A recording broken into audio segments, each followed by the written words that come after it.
La Cour constitutionnelle a pris acte de l'investiture pour les 5 prochaines années à la tête du pays de Félix-Antoine Tshisekedi Tshilombo comme président de la République.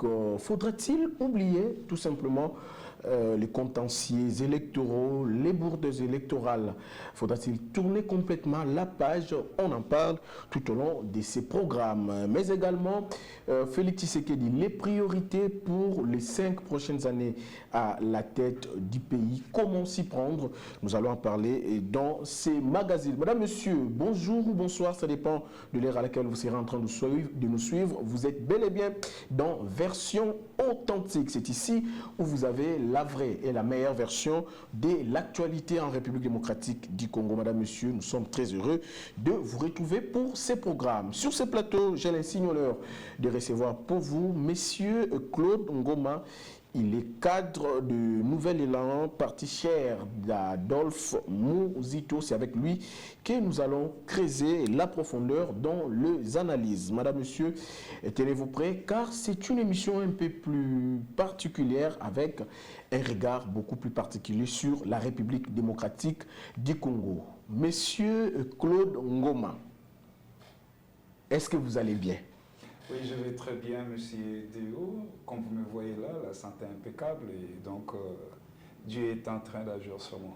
Alors ça sent déjà l'aura du pouvoir, on vous sent très frais, c'est comme si l'opposition ne vous intéresse plus. Bon, écoutez, personne ne peut faire l'opposition pendant toute sa carrière politique. Et tant que politique, à chaque fois nous réfléchissons comment mettre du dispositif en place afin d'avoir le pouvoir et aussi l'exercer. Pourquoi ne pas les conserver? Allez, l'actualité oblige. Un mot pour nos léopards qui sont engagés à la 34e édition de la Coupe d'Afrique des Nations. Hier, d'ailleurs, ils ont fait l'essentiel en quart de finale en battant finalement la formation des Sili nationales sur la note de 3-1. Votre mot d'encouragement aux léopards, votre façon de voir cette équipe? En tout cas, bravo aux léopards, félicitations à Sébastien Le Sabre. Ils ont mouillé les maillots, ils ont tenu pendant 90 minutes. Et voilà donc nous avons eu cette victoire de 3-1. Et en tout cas, les gars ont mouillé les maillots. Et surtout, il faut que l'opinion comprenne que c'est une jeune équipe. C'est une jeune équipe à 80% composée de nouveaux et la plupart des joueurs qui composent cette équipe sont à leur première participation à cette grande compétition. Et c'est vrai aussi, il y a des doyens comme Chancel Mbemba. Voilà, donc sous l'encadrement aussi de l'équipe technique.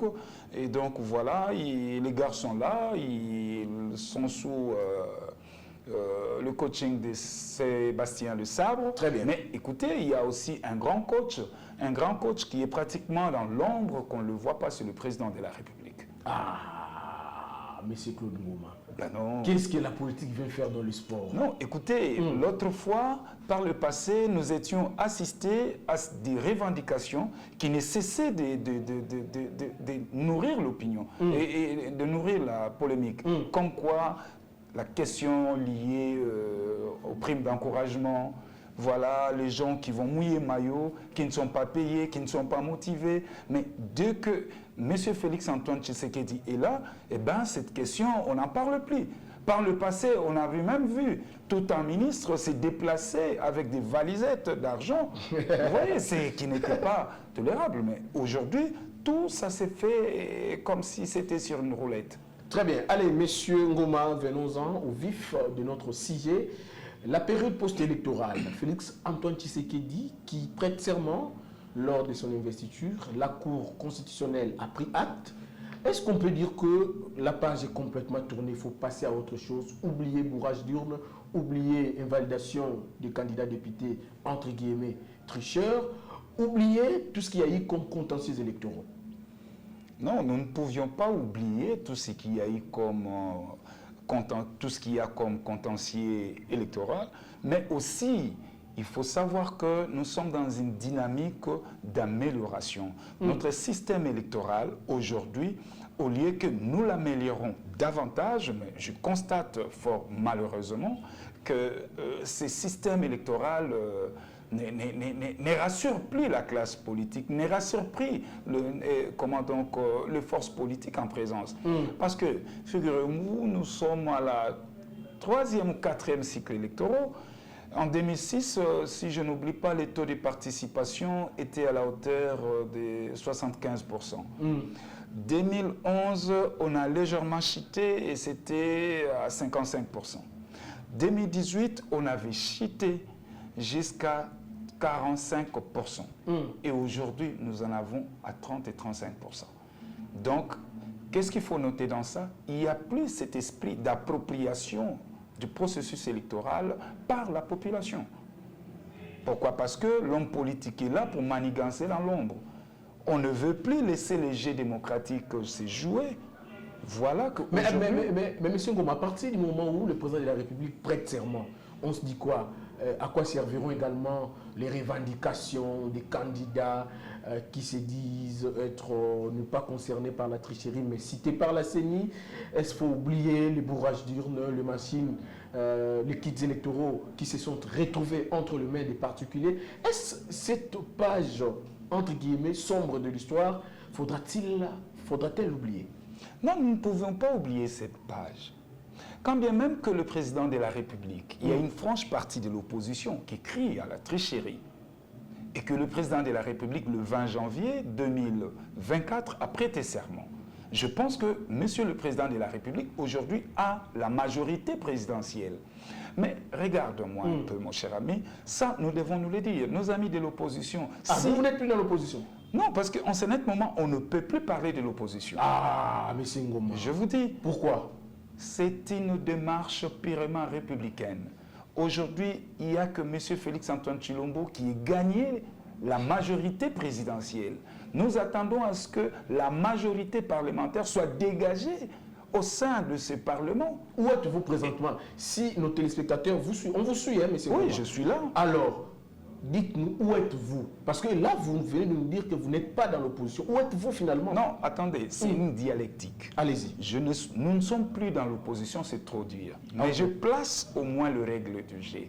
Nous devons penser à faire la politique autrement. Voyez-vous, en ce moment ici, il n'y a pas une majorité. Il n'y a pas une majorité. Comment il n'y a pas une majorité, vous pouvez avoir une opposition? Mais c'est contradictoire. Attendons voir que la majorité soit dégagée dans le Parlement et les minorités, voilà, ils vont constituer l'opposition. Et c'est à ce moment-là où on peut parler de l'opposition. Tenez, parce qu'en ce net moment, il y a des tractations. Alors, comment moi je peux, du coup, confirmer et affirmer que nous sommes de l'opposition? C'est pourquoi, dès mon entame, je l'ai dit qu'en ce net moment, nous ne pouvions pas parler de l'opposition, moins encore de la majorité. Il n'y a que Monsieur le Président de la République qui a gagné la majorité présidentielle. Et il est bloqué. Hein. Monsieur le Président ne sait pas travailler. Il est bloqué à quel niveau? Il est bloqué parce qu'il n'y a pas la majorité. Pour qu'aujourd'hui, Monsieur le Président puisse travailler, il faudrait qu'il y ait la majorité. Et donc, où il aura cette majorité? Au sein de l'Assemblée nationale. Parce que, figurez-vous, le Président tire ses pouvoirs de la Constitution. Donc, c'est pourquoi je dis aujourd'hui, il est là, il attend cette majorité. Et de cette majorité sortira le Premier ministre. C'est alors que le pays... Si jamais aujourd'hui le président nomme l'informateur pour identifier cette majorité au sein du Parlement et que la situation s'avérait être beaucoup plus avantageuse pour le président de la République, M. Ngoma, êtes-vous capable ou confiant de rejoindre l'opposition au cas où vous ne serez jamais identifié dans la majorité? Bon, ici, je ne voudrais pas, engager la position de mon parti, parce que c'est une question qui relève de la direction politique du parti. Voyez-vous? Mais si je peux tenter à donner quelques éléments de réponse à votre préoccupation, je dirais d'abord, du coup, l'opposition en RDC, elle est plurielle. Elle est plurielle.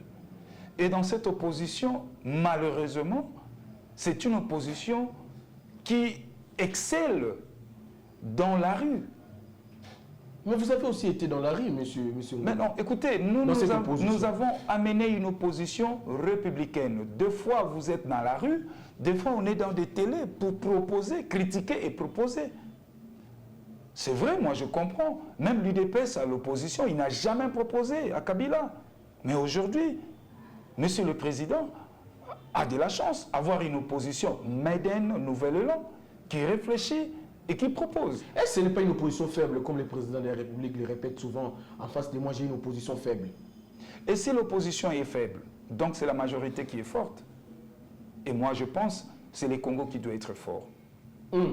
À ceux-là qui pensent que l'opposition est faible, mais écoutez, l'opposition, ce sont des politiques. La majorité, ce sont des politiques. Quid de ces Congolais qui souffrent? Quid de ces Congolais qui ne savent pas sourire? Qui manquent de quoi manger? Et c'est à nous, les hommes politiques, à donner une réponse solide aux problèmes de base de nos concitoyens. Opposition à pété, bravo. Majorité à Makassi. Avez-vous donné de l'eau à la population? Je dirais non. Est-ce qu'un Congolais a de l'emploi? Non plus.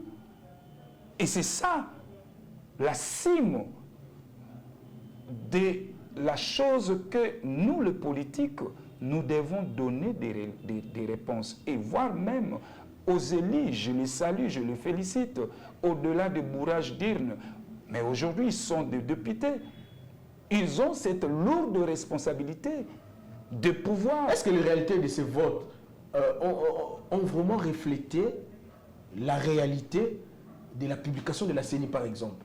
Parce qu'il y a de ces candidats qui se disent être suffisamment votés dans leur base, dont la CENI a décidé, selon leur discours, de ne pas figurer leur nom sur les listes.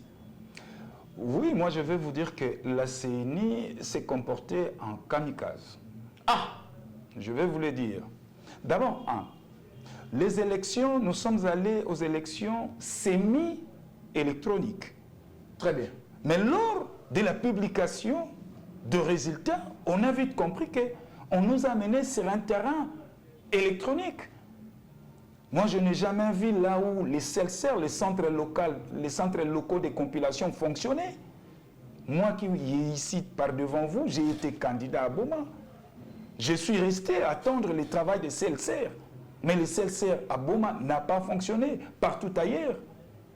Donc la centrale électorale a failli à sa mission. Ben oui, je vais vous dire, parce que la procédure voudrait que le CELSER puisse dépouiller et faire le comptage, à leur tour réserver les colis, les plis à la direction générale de la CENI. Vous voyez? Et vous-même, je pense que vous êtes aussi, vous avez un smartphone, vous l'avez vu. Je ne sais pas moi si je vais appeler ça lapsus ou quoi. Quand M. Denis Kadima dit son nommé, je suis perdu. Son nommé, Akisens, son nommé, ça veut dire quoi? Vous voyez? Peut-être que c'est un lapsus. Non, moi je ne vois pas ça comme un lapsus. M. Denis Kadima sait ce qu'il a fait. Mon cher ami Denis Kadima, quand je l'appelle kamikaze, regardez ce qui s'est passé. Aujourd'hui, nous avons un parlement monocolore. Est-ce, Denis Kadima, c'est un pion utilisé par Tshisekedi pour avoir une place au soleil? Je ne vois pas Denis Kadima un pion utilisé par Tshisekedi, mais M. Denis Kadima a échoué. Il a échoué lamentablement. M. Denis Kadima a raté. Mais c'est un expert des questions électorales. Entre guillemets. S'il était expert, la loi électorale voudrait à ce que les kits, les machines électorales soient dispatchés 24 heures avant le jour du scrutin. Mais nous en avons vu ici, jusqu'à 15h, 16h, certains bureaux ont du mal à s'ouvrir. Sous Denis Kadima, je n'ai pas vu le charroi automobile de la CENI. Et c'est comme ça que vous avez vu les machines, les DEB, les dispositifs électroniques se trouver entre les mains des tierces. Pourquoi? Parce que tantôt, un agent est allé prendre la machine à voter et il va s'amener avec un Wewa. Voilà. Ce n'était pas sérieux. Vous voyez? Mais nous disons, car cela ne tienne, nous nous appuyons aux différentes missions d'observation qui ont donné les rapports, après leur monitoring, ils ont dit, bon, ok, c'est vrai qu'il y a eu des irrégularités, il y a eu ceci, il y a eu cela, mais ça ne remet pas en cause l'ordre d'arriver à la présidence de la République. Ah, c'est pas Claude Ngoma qui l'a dit. C'est pas Claude Ngoma qui l'a dit. Ce sont les missions d'observation. Je commence par la SADC,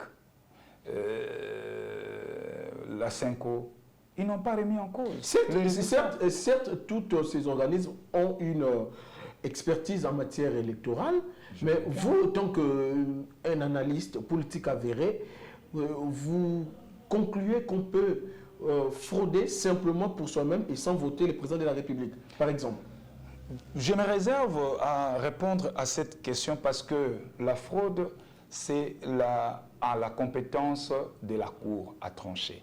Raison pour laquelle aujourd'hui, à la Cour constitutionnelle, il y a eu 17 000 requêtes. 17 000? 17 000 requêtes en contestation. Imaginez la suite après. Donc, M. Denis Kadima a failli à sa mission. Il y a M. Ngoma, une frange de l'opposition, une frange de la population, qui estime que les élections, ces élections du 20 décembre dernier, devraient être annulées. Question de dissiper les malentendus, de dissiper les humeurs. Ces élections devraient être annulées au regard de tout ce qui s'est passé. Car, dit-on, la fraude corrompt tout. Êtes-vous de cet avis? La fraude corrompt tout, mais il faut comprendre, il y a eu fraude à quel niveau? La fraude corrompt tout, oui. Mettons-nous, c'est comme si nous étions dans une salle de classe, on passait les examens. Mais voilà, vous avez 3 examens. La mathématique, la biologie, la géographie. Et s'il y a eu tricherie en la géographie, est-ce qu'il faudrait-il annuler les restes des examens? Je dirais non. Je dirais non. Et même ceux-là qui réclament ou qui réclamaient l'annulation des élections, mais l'annulation des élections, vous ne pouvez pas le réclamer dans la rue. Il y a l'institution compétente à la matière, il faut aller saisir la Cour constitutionnelle. Ah, mais l'opposition n'entend pas les choses de cette oreille-là. Hein. Mais pour l'opposition, cette Cour est acquise à Tshisekedi. Le président de la République, c'est le président qui a nommé le président de cette Cour, donc ils ne peuvent plus aller réclamer quoi que ce soit auprès de cette Cour. Moi, je pense à un moment donné dans la vie politique, il faut être cohérent dans sa démarche politique. C'est-à-dire? Si cette cour appartenait à M. Félix-Antoine Tshilombo, imaginons par absurdité qu'on proclamait M. Fayoulou président de la République. Allait-il nommer sa propre cour ou ça allait être devant la même cour, il allait prêter serment? Moi, je pense, on est opposant, on est politique. La première des choses, il faut apprendre à respecter les institutions établies de la République. Vous êtes dans vos droits, allez saisir les instances établies. N'allez pas dans la rue. Vous réclamez l'annulation des scrutins, des élections dans la rue, alors que vous prétendez à diriger plus tard ces pays. Mais non, il faut être respectueux des institutions de la République. Nous avons la Cour constitutionnelle, nous avons les conseils d'État, nous avons... Voilà donc. Est-ce quelqu'un qui vous suit maintenant? Cette personne peut se dire quoi? Que le discours de M. Ngoma de 2019, de 2020, de 2021, de 2022 même, son discours a changé parce que nous sommes en 2024 où la personne peut se dire aussi que M. Ngoma garde une certaine constance dans son discours. Parce que là, on sent M. Ngoma un peu modéré. Modéré ou pas, vous savez... Est-ce que c'est ça aussi l'attitude de votre parti, de votre Vous savez d'abord, mon parti Nouvel Élan, c'est une grande formation politique. Et nous sommes des républicains. Nous sommes des républicains. À ceux-là qui peuvent penser que voilà, j'ai changé... Le discours a complètement changé, les tempéraments, monsieur Ngoma n'est plus... Écoutez, mon style de communication est que quand il faut insister pour le bien de la communauté congolaise en général, il faut le faire. Et quand il faut féliciter, nous savons toujours féliciter. Et ici, je suis dans une démarche républicaine qui voudrait à ce que respect aux institutions de la République. Ah, M. Ngoma. Respect aux... À ceux-là qui fustigeaient, donc voilà, cette Cour constitutionnelle, moi je pense, sachant bien que cette cour appartenait déjà à M. Félix-Antoine Tshilombo et que cette cour était la caisse de résonance de M. Félix-Antoine Tshisekedi Tshilombo, eh bien, il ne pouvait pas venir compétir. Avant de chuter avec cette première thématique, aujourd'hui, votre autorité morale, Adolphe Muzito, a quel regard vers Félix Tshisekedi et sa gestion? Non, ne voyons pas Félix Tshisekedi et sa gestion. Voyons le problème de base qui ronge la vie nationale de notre pays. Et c'est ça le regard de M. Adolphe Muzito. C'est ça notre regard, c'est ça notre priorité. Imaginez, M. Félix-Antoine Tshilombo, après 5 ans, aura acquitté le manette du pouvoir. Il ne sera plus là. Il ne sera plus là. Et c'est Congo. Est-ce qu'on peut considérer qu'Adolphe Muzito est parmi les acteurs politiques qui ont mis les bâtons dans la roue du président de la République? Dans quel sens? Je ne pense pas. Adolphe Muzito qui a déclaré lors de la prise de fonction de Tshisekedi sur TV5 Monde, Adolphe Muzito qui déclare « Nous allons rendre ces pays ingouvernables ». Non, ça c'est pas les propos d'Adolphe Muzito, ces propos ont été, tordis. C'est-à-dire, tordus d'essence. Tordus d'essence. Je me rappelle encore, c'était en 2019, au mois de février. Très bien. Où il déclare... Je sais, et je vais vous donner la version authentique d'Adolphe Muzito. Ah, nous sommes dans la version authentique aussi. Voilà. Voilà, nous sommes dans la version authentique. Votre version, la version authentique de ces authentique. Adolphe Muzito déclara ceci. Vu que les élections ont été chaotiques et qu'aujourd'hui, il y a crise de légitimité, il n'y aura pas moyen que les investisseurs viennent investir au Congo. Pourquoi? Parce que les investisseurs n'aiment pas le bruit des bottes. Les investisseurs n'aiment pas l'instabilité politique. Voyez-vous? Et ça, c'est l'authenticité de propos tenus d'Adolphe Muzito en février 2019. Vous voyez? Moi, je ne vois pas au camarade Adolphe Muzito... Et puis, écoutez, le camarade Adolphe Muzito, c'est un homme d'État. C'est un homme d'État. Ces jours-là n'étaient pas les propos qui pouvaient... Non, je vous ai donné sa version authentique. Je vous ai donné sa version authentique qui a été tordue de sens. Justement parce qu'à ce temps-là, nous étions dans la Mouka. Et l'autre camp de l'Union, ce n'était même pas encore Union Sacrée, FCC-Cash, vous voyez très mal la force, la puissance de la Mouka à son temps. Très bien. Donc voilà un peu, je vais vous dire que Adolphe Muzito, c'est un homme d'État. Dans l'opposition, vous avez aussi d'hommes d'État et des hommes politiques. Mais Adolphe Muzito, c'est un homme d'État. Pourquoi? Parce qu'à chaque fois, quand ils sortent pour communiquer, ils communiquent toujours pour l'intérêt de la République. Très bien. Allez, madame, monsieur, nous sommes dans version authentique. Nous avons les honneur de recevoir pour vous monsieur Claude Ngoma. Il est cadre du parti Nouvel Élan du Premier ministre honoraire Adolphe Muzito. C'est avec lui que nous sommes en train de creuser la profondeur de nos différentes thématiques. Madame, monsieur, si vous voulez aussi apporter une contradiction, une voix discordante à ce que dit monsieur Ngoma sur ce plateau, vous pouvez nous écrire par nos 2 numéros affichés au bas de vos postes téléviseurs. Nous allons vous recevoir. Cette chaise, la chaise rouge, est aussi la vôtre. Nous allons vous recevoir pour donner aussi votre version, la version authentique. Madame, monsieur, ici, nous donnons la parole à tout le monde pour donner votre version authentique. Venons-en à la deuxième thématique de ces magazines, monsieur Claude Ngoma. Maintenant que le président de la République a prêté serment, maintenant que le président de la République a donné 6 axes pour son prochain quinquennat. Vous avez suivi son discours d'investiture. À quoi faudra-t-il s'attendre? Très bien.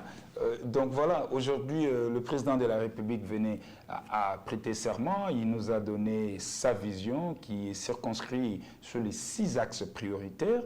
Moi, je pense qu'aujourd'hui, le débat autour du jeu des alliances devait être axé sur les 6 axes du président de la République.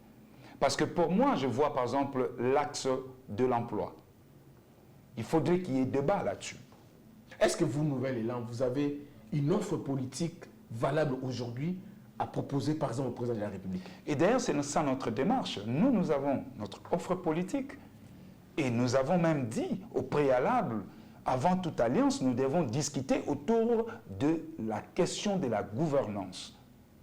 Vous savez, la médiocrité de la classe congolaise. Ah, la médiocrité. Je dis bien, c'est une analyse autocritique. Allez-y. Même nous aussi, nous sommes dans cette médiocrité. L'homme politique congolais, nuit et jour, il ne réfléchit que pour sa propre positionnement. Vous avez vu l'union sacrée?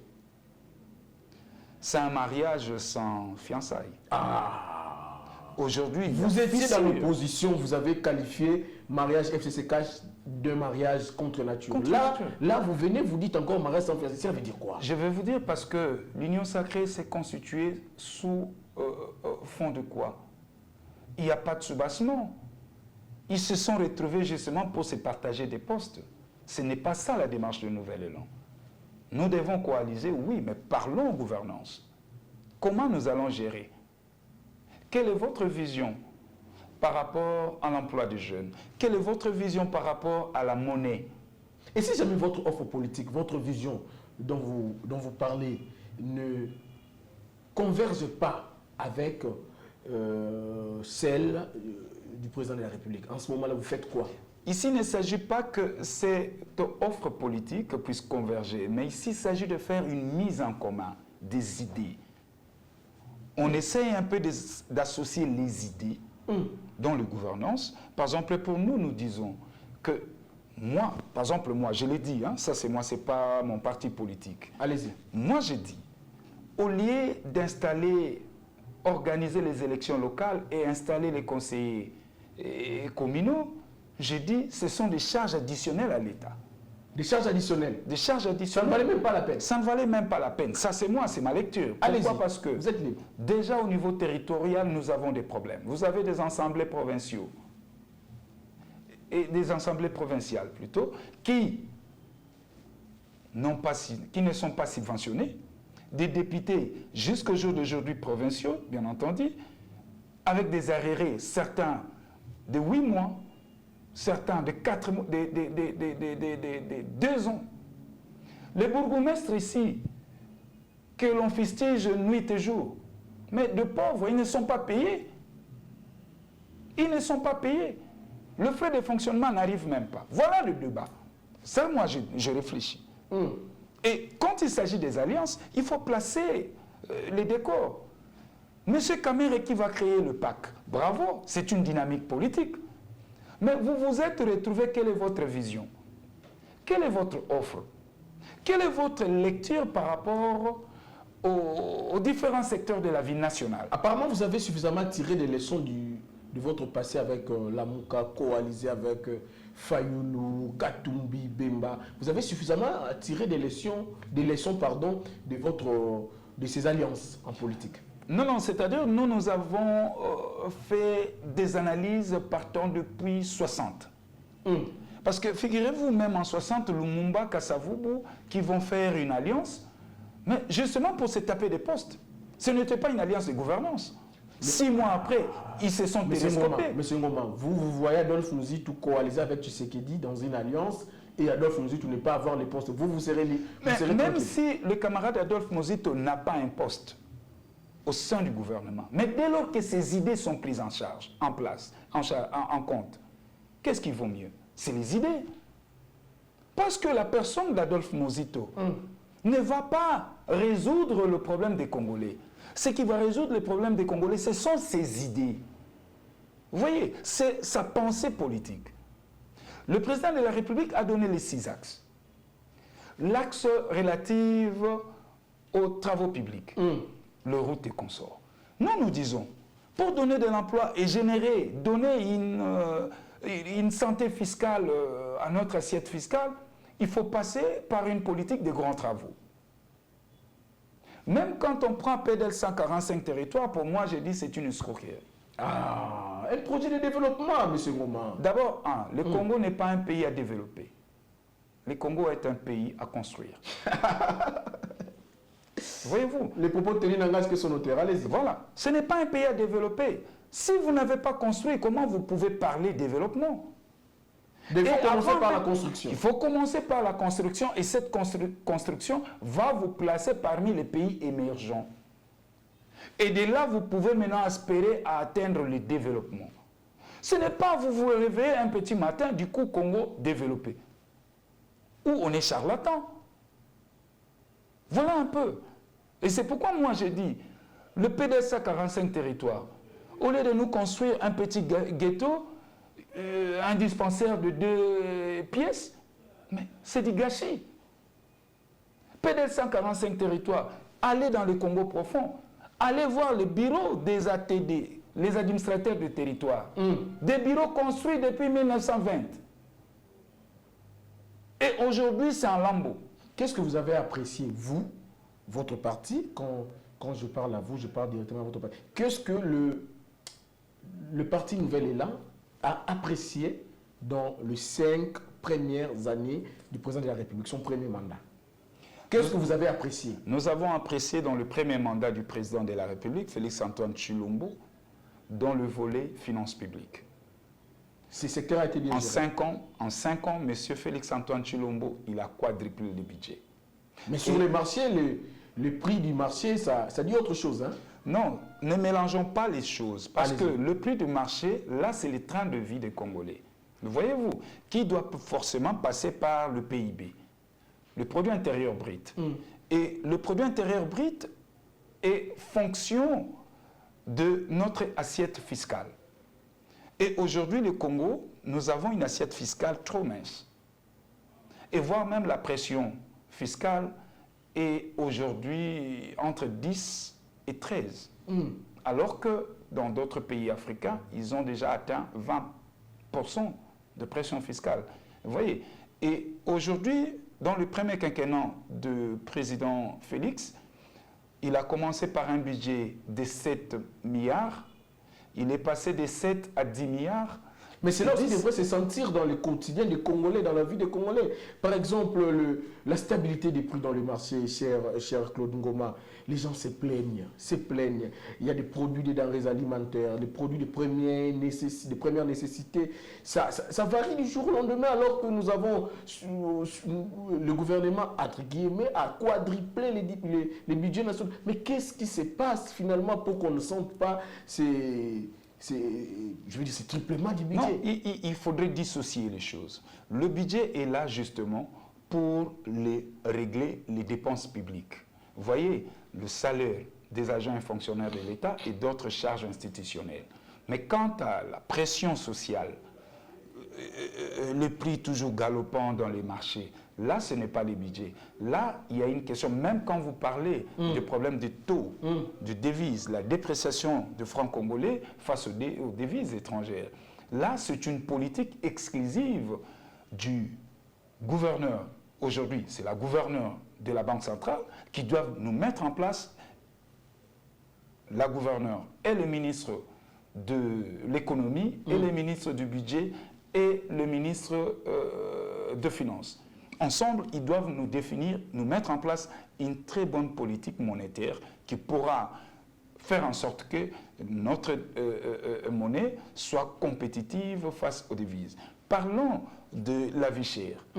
Moi, je suis en train de travailler sur,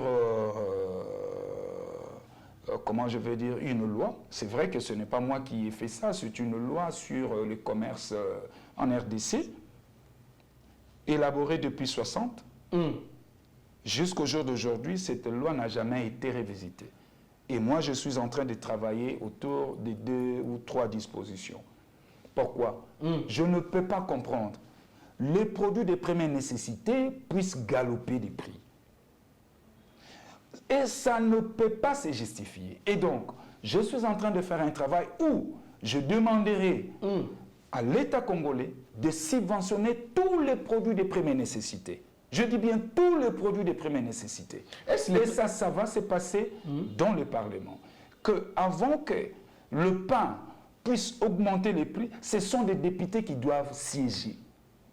Avant que le biscuit, du sel puisse prendre, monter des prix, c'est les députés qui doivent statuer sur ça. Pourquoi? Parce que le gouvernement aura maintenant à subventionner les produits de première nécessité. Et subventionner les produits de première nécessité, l'État va prendre en charge une partie de notre douane. Vous voyez, la douane, par exemple, j'ai dit, l'État prend 70% de douane sur tous les produits de première nécessité. Indo-Pakistanais, ce n'est pas à vous de mettre les prix, mais c'est plutôt l'Assemblée nationale qui va donner une, la tarification qui passera par le ministre de l'économie. Et dans d'autres cieux, c'est comme ça que ça fonctionne. Mais ici, chez nous, le marché de l'économie est libéral. Vous voyez, un Indo-Pakistanais qui va acheter les riz, je ne sais pas moi où, il amène ça lui-même, met le prix. C'est pas normal. Ce secteur doit être, légiféré. Est-ce, M. Ngoma, le train de vie des institutions est pour quelque chose dans les finances publiques? Oui, le train de vie des institutions est pour beaucoup de choses dans les finances publiques. C'est-à-dire? Quand vous prenez déjà les charrois automobiles de tous ces ministres, les gros cylindrés, ça pose problème. Quand vous prenez la taille du gouvernement, près de 59 ou 58 ministres. Tout ça pour satisfaire les appétits des politiques. On prend d'autres ministères, on les éclate. Non, pourquoi? Et parlons de ce train de vie. Mais attendez, nous devons réduire le train de vie des institutions, qui doit passer forcément par la réduction des charges. Vous avez dans le budget national, les institutions prennent déjà soit 40%, je vais dire, 40% du budget national. Vous voyez, 40%, c'est déjà beaucoup. Et vous voyez ce qu'on donne, quel pourcentage on donne à l'investissement dans ce budget national. Et c'est pourquoi moi j'ai toujours dit, l'État Moïni, l'État Moïbi. Voyez-vous? Et donc, moi, s'il faudrait que le ministre aujourd'hui puisse rouler dans les voitures Toyota, je suis d'accord. Qu'on nous laisse un peu le Jeep là de 150 000, 200 000. Vous avez combien de ministres? Voyez les chars automobiles du président de la République. Est-ce qu'il en fait un peu trop? Non, ce n'est pas lui, c'est l'institution. Oui, cette institution, justement. C'est pourquoi moi je suis en train de les interpeller. Nous n'avons pas l'argent. Le pays n'a pas assez d'argent, n'a pas assez de ressources. Or, nous pouvons encore un peu récupérer du côté des institutions et renforcer les routes. Aujourd'hui, le Congo, nous n'avons pas de rails. Où est les réseaux ferroviaires du Congo? Il n'en existe plus. Nous devons relancer les réseaux ferroviaires. Mais avec quels moyens? Très bien. Avec quels moyens? C'est les institutions qui sont budgétivores. Ils nous consomment tout. Très bien. Aujourd'hui, si Félix Tshisekedi vous tend la main, il tend sa main à vous, Nouvel Élan, quelle sera votre attitude? Vous allez venir répondre à son invitation? Nous allons répondre à son invitation et l'écouter. S'il s'agit des alliances, nous devons discuter autour des idées. Nous ne voulons pas faire des alliances autour des individus ou autour des personnalités. C'est le péché que nous avons connu depuis 60. Le Congo aujourd'hui a du mal à se relever. Pourquoi? Parce que à chaque cycle, il y a toujours des alliances qui se font autour des personnalités. Et quand les alliances sont définies autour des personnalités, les Congolais lambda ne se retrouvera pas. Et c'est pourquoi nous voulons à ce que, cette fois-ci, nous puissions faire des alliances sur fond des programmes. Nous avons notre programme de gouvernance, et bien nous allons l'amener sur la table de négociation et discuter ensemble. Alors, l'honorable Adolphe Mouzitou a été réélu. Est-ce qu'il va opter pour la politique de la chaise vide? Non, il ne va pas opter pour la politique de la chaise vide. Et d'ailleurs, hier, nous étions allés à l'Assemblée nationale pour avaliser, qu'est-ce que je vais dire, pour valider le mandat. Et donc, nous, étant que républicains, la politique de Donc c'est une façon pour Adolphe Mouzitou de légitimer tout ce qui a été fait. De dire, bon, je suis d'accord avec les élections qui ont été organisées le 20 décembre, raison pour laquelle je viens pour valider mon mandat. Mais tout a été déjà légitimé dès lors qu'aujourd'hui, la Cour a confirmé le président de la République et la Cour a réceptionné 17 000 dossiers. Tout a été déjà validé. Tout a été déjà validé. Et comprenez que l'honorable Adolphe Mouzitou est allé valider son mandat parce qu'il a de quoi à donner comme solution à des problèmes de base de nos concitoyens. Alors que le mandat passé, il a brillé par son absence. Hein? Oui, le mandat passé, il a brillé par son absence parce que tout a été boutiqué. Cette fois-ci, tout n'est pas boutiqué. Non, non, non. Regarde aujourd'hui. Le mandat passé, on a assisté à des négociations avant la prise de pouvoir. Mais ici, nous n'avons pas assisté à des négociations. Monsieur Félix, il a gagné, il a eu la majorité présidentielle. Souvenez-vous, le président de la République, Félix Tshisekedi, a dit sa prise de pouvoir n'a jamais été négociée avec qui que ce soit. Il a logiquement gagné ses élections de 2018. Alors arrêtez de dire qu'il y a eu conciliabule autour de son pouvoir. Il a gagné haut la main ces élections de 2018. Pourquoi vous revenez sur ça, qu'il y a eu des compromis? Non, non, non, mais écoutez, ce qu'a déclaré le président de la République à son temps, c'est son opinion. C'est son opinion. Vous partagez pas son opinion? Moi aussi, je réfléchis, c'est mon opinion. Très bien. J'estime qu'il y a eu tripatouillage, tout. Mais aujourd'hui, M. Félix a gagné haut la main, raison pour laquelle même le camarade Adolphe Mouzitou l'avait félicité. Moi également. Vous voyez, moi-même aussi, j'ai été candidat à Bouma sur une liste de 362 candidats. J'ai gagné plutôt 19e place.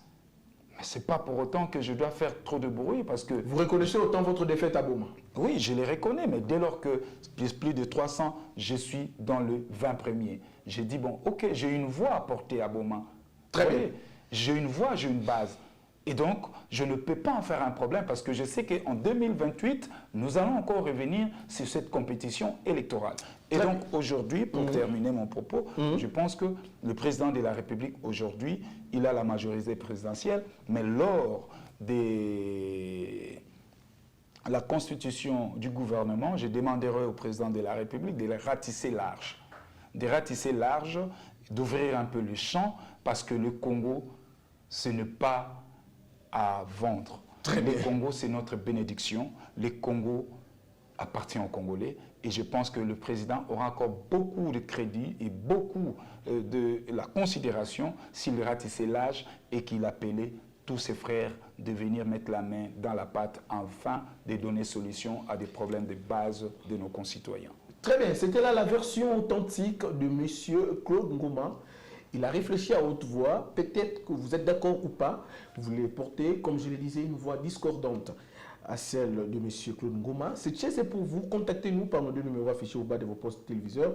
Nous allons devoir vous joindre ici, sur ces plateaux. Nous allons devoir vous recevoir pour apporter les différents points de discordance entre vous et M. Ngoma. On va vous recevoir, nous sommes une véritable église d'ailleurs, au milieu du village. M. Ngoma, nous allons venir à la dernière rubrique de cette émission où on va vous proposer des images, à vous de commenter. Êtes-vous prêt à commenter les 3 images que nous allons vous proposer? Toujours prêt. Allez, madame, monsieur, on va prendre les 3 images. Votre opinion, c'est après ceci.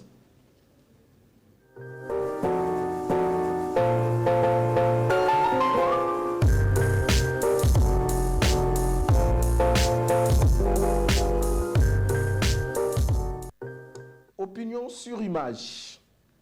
Monsieur Ngoma, regardez bien cette photo, la première.